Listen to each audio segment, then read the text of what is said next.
kayaknya kita butuh nih lebih cerdas emosi untuk organisasi ini. So, kalau let's say misalnya ada sebuah perusahaan, ada punya leader, lalu kemudian dianggapnya toxic. Yes. Apa sih definisi toxic leader? Gini, yang saya menulis 2 buku, satu toxic employee, satu toxic leader. Toxic leader ya. Exactly. Jadi betul-betul berbulan-bulan, boleh bertahun-tahun saya mendalami tentang perilaku ini. Jadi ini sebenarnya toxic. Berbeda dengan keyakinan orang yang keliru. Orang berpikir bahwa toksik itu sering malas, sering tidak melakukan pekerjaan, lalai dan sebagainya. No. In fact, orang toksik itu bisa saja karyawan terbaik di organisasi. But mentalnya merusak, meracun. Makanya disebut dengan beracun. Kenapa? Karena pengaruhnya itu buruk untuk organisasi. Dan remember, menurut teori emosi negatif minimal punya 8 kali kekuatan dari emosi positif. Jadi daya merusak emosi negatif itu lebih besar.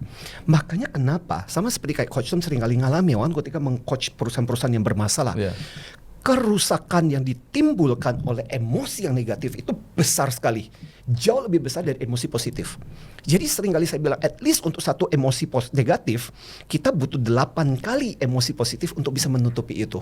Jadi ketika toxic leader atau toxic employee hadir dalam organisasi, daya merusaknya itu luar biasa karena dia punya influence.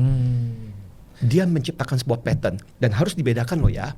Karena banyak orang juga seringkali membela dirinya dengan mengatakan, loh saya bukan toksik loh ya, saya mencoba untuk bersikap kritis. Oke, saya bilang beda dengan kritis dengan toksik adalah, kritis, kamu menyikapi secara berbeda, melihat dari sisi yang berbeda, cenderung negatif, tapi kamu memberikan solusi. The toxic cenderung komplain, 3C kan, condemn, complain, criticize. Dan itu yang kemudian menjadi daya rusak dari orang-orang toksik ini. Kenapa posisi toksik itu justru malah banyak dipromosikan? Karena gini, kadang-kadang gini, di banyak organisasi sama seperti efek di supermarket, seorang ibu ketika anaknya komplain atau anaknya mulai teriak histeris lah,